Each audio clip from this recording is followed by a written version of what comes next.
En septembre 2014, j'ai eu l'idée de faire le livre parce que Jean Germain venait de perdre les élections et puis c'était la fin d'un règne hein, et d'un homme politique qui était encore sénateur. Et puis donc j'ai eu l'idée de faire ce livre avec la perspective du procès. Et donc j'en ai parlé à 2 personnes seulement en ville. Jean Germain n'était pas au courant à l'époque et voilà. Et donc bien sûr la mort a précipité un peu le livre.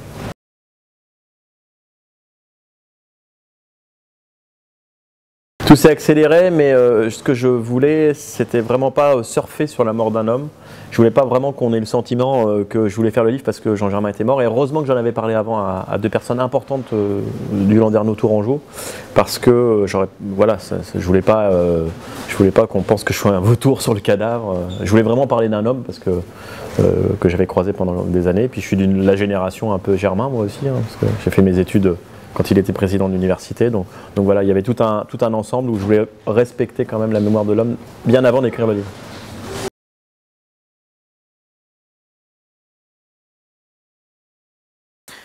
Ça s'est fait assez naturellement, c'est-à-dire que j'ai, eu, si vous voulez, le besoin d'écrire un livre sur ce qui venait de se passer pour expliquer aux gens exactement la mécanique qui a amené un homme comme Jean Germain à arriver à ce geste. Donc j'avais ce besoin-là d'écrire ce livre.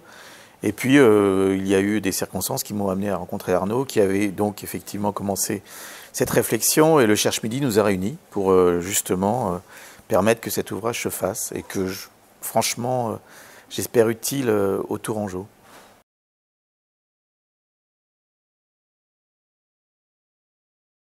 Il y a des choses à dire, tout simplement. Je pense qu'un homme comme Jean Germain qui termine de cette façon, il y a certainement une signification à ce geste.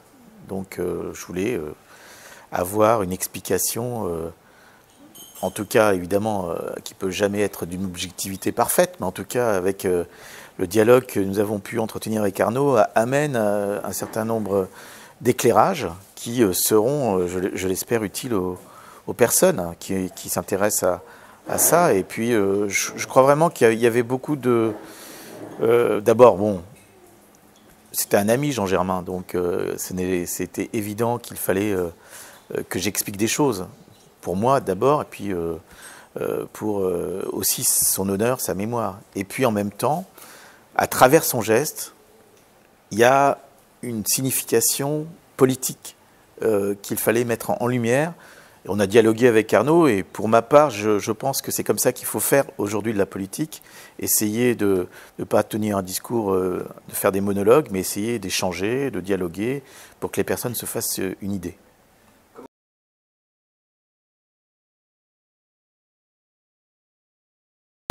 On s'est beaucoup vus, on a passé des nuits et des jours, hein, puisque la commande de notre éditeur était quand même assez forte, hein, il fallait qu'on rende le manuscrit assez vite et en même temps, moi en tant que journaliste, il fallait que j'enquête.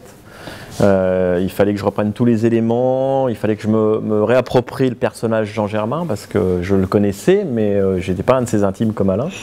Et donc je voulais absolument faire ce travail de fond hein, qui a été rendu possible par exemple la Nouvelle République qui m'a donné accès à tous les anciens articles, à toute la documentation, ce qui a quand même été important. J'ai revu des interviews, j'ai relu des choses et voilà. Et donc je voulais cette base-là avant d'entretenir une vraie relation, un vrai dialogue avec Alain Dayan pour que je sois, moi, j'ai les bases solides de ma réflexion et qu'on puisse commencer à écrire ensemble le livre.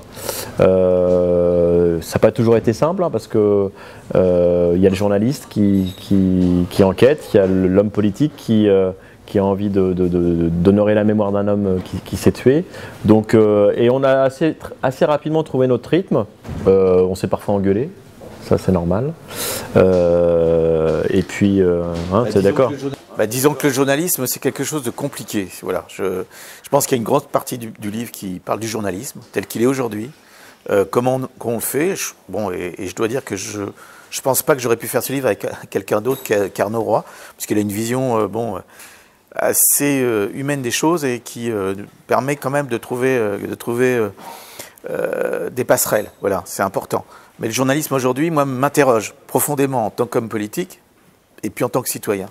Donc il y avait cette partie du livre qui a amené des engueulades, mais je pense que c'est assez sain de s'engueuler si chacun y amène de la sincérité.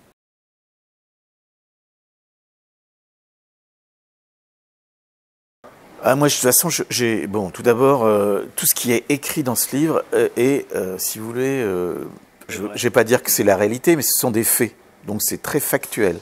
On n'a pas voulu justement faire d'affirmation. On n'a pas voulu faire d'affirmation. On a voulu que le lecteur, à travers ces faits, se fasse une idée de ce qui s'est passé et puis arrive à ses propres conclusions. Nous, on amène des faits. Donc si des personnes se fâchent parce qu'il y a des faits, comme disait Jean Germain, quand il pleut, il faut dire qu'il pleut. Ce qui est important, c'est que des faits, il y en a pas mal. L'enquête va nous amener quand même à une révélation importante, c'est qu'on retrouve le complice du corbeau de l'affaire, hein, ce corbeau qui va envoyer les dossiers au Canard enchaîné et à la presse locale. Voilà, c'est un moment important parce qu'on touche de près, voilà, le fond de l'histoire. Qui a voulu nuire à Jean Germain? Pourquoi? Voilà, donc un complice qui n'a pas voulu donner le nom du corbeau, hein, vous le verrez dans le livre, mais voilà, qui existe bien. Qui n'est pas virtuel. Voilà, qui n'est pas virtuel. Et donc là, qui est un homme de chair et de sang et qui, avait ses raisons qu'on a eu, nous, du mal à comprendre, mais en tout cas, il avait lui-même ses propres raisons d'agir comme ça, mais il y a une mécanique politique qui a fait que cette affaire s'enclenche. Puis bon, je pense que l'intérêt, c'est que le lecteur puisse voir l'engrenage et l'accumulation des faits qui a amené finalement Jean Germain à vouloir, disons, défendre son honneur comme lui, ça lui a apparu la seule façon de le faire.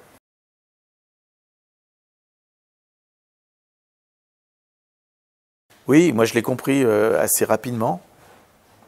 Comprendre ne veut pas dire accepter, mais je l'ai compris parce que je le connaissais très bien et j'ai compris très vite qu'il a estimé avec son système de valeurs que c'était la seule façon de se défendre finalement et de défendre ce à quoi il croyait. C'est ça qui est important.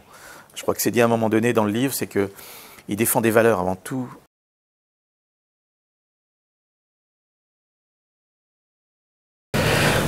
Moi, c'est une histoire locale, mais qui pourrait se décliner dans n'importe quelle autre ville, dans n'importe quel autre lieu. C'est une histoire d'un sénateur-maire. Moi, j'ai un regard parfois d'étonnement, parce que je me dis, voilà, pourquoi on envoie des dossiers à un célèbre canard ou un célèbre journal pour nuire aux gens. Je ne comprends pas trop cette délation. Humainement, je ne la comprends pas. Voilà, je ne comprends pas qu'on puisse nuire comme ça avec des courriers, même si c'est un combat politique derrière, peut-être un combat politique d'arrière-garde qui se cache derrière tout ça. Je ne sais pas ce que tu en penses, mais... je pense qu'il y a un immense gâchis. Mais que finalement, pour les personnes qui restent, hein, ses proches, ses amis, sa famille d'abord, il faut que ça serve à quelque chose. Voilà. Donc, servir à quelque chose, c'est peut-être justement, il disait souvent, la politique, c'est pas la guerre civile. Voilà. Il disait aussi qu'il faut laisser les gens face à leur destin. Donc, certains protagonistes vivront toute leur vie avec ce qu'ils ont fait. Des vraies questions, puis des vraies personnes qui n'ont pas bien agi, voilà.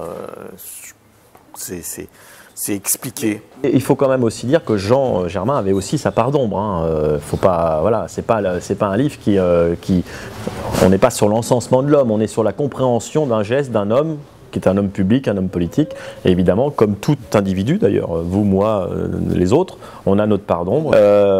Elle est exacerbée quand on est un homme public, parce qu'elle intéresse bien sûr les plus curieux, les journalistes en premier d'ailleurs, mais voilà, Jean Germain, enfin voilà, personne n'est parfait, quoi. Donc il y a des parts d'ombre que l'on montre aussi dans le livre. C'est pas ce que je voulais dire, je pense que bon, la question, effectivement, toute personne ne peut...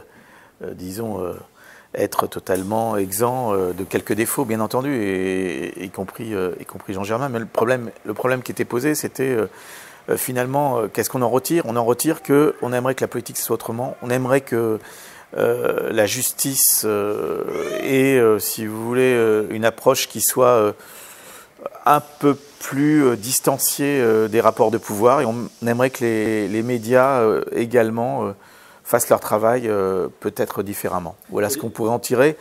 Il y a des questions qui se posent, oui, aussi sur l'appareil judiciaire, hein, vous le verrez dans le livre. Voilà.